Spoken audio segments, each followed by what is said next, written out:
ملګری تاسو کوي او هغه دغه وایي که چېرته مال بهر ملکونو کې د هغه ځای ملګري یا د هغه ځای چې کوم خلک یعنی د بهر ملکونو مال نېشنلټي راکوي چې ته به د هغه ځای شي خو ته به ایمان پرېږدي استغفر الله آیا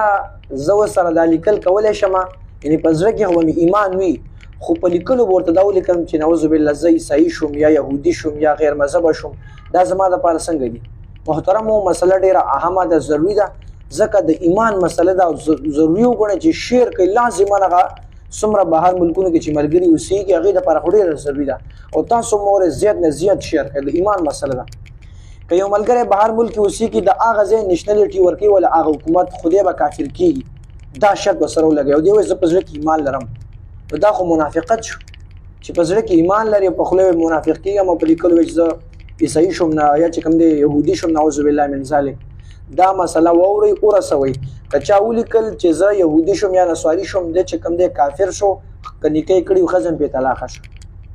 ایمان څومره لوی دولت دی ته ایمان دې پرېغوستو هغه ځای چې کوم دی تا هغه ځای ته اخیستی ویلې او هغه ځای اختیار کړو پاکستان نه لاړې یا بل ځای نه لاړې افغانستان نه لاړې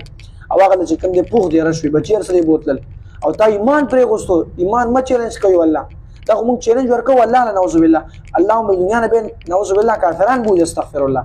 هر یو ملګري ته مې دا خواست دا ریکوست دی چې ایمان پرې په مقابل د هغه نېشنلټۍ کې الله سبحانه وتعالی دې موږ تاسو په دین پوه کړي دویمه مسله ورسره دغه ده دا شریعت وایي دا په هغه وخت کې ته دا عمل کولی شي که چېرته تا باندې زور وي تا سړی شهید کړي چې کفر کلمه ووایي شریعت وایي دغلته د کفر کلمه په خوله ووایي اګر که ستا ډېر ایمان وي ټیک ده نو دا خو ته د قصد چې کوم دی ایمان پرېږدي استغفر الله الله سبحانه وتعالی زموږ استاد په خیر خاتمه په ایمان کې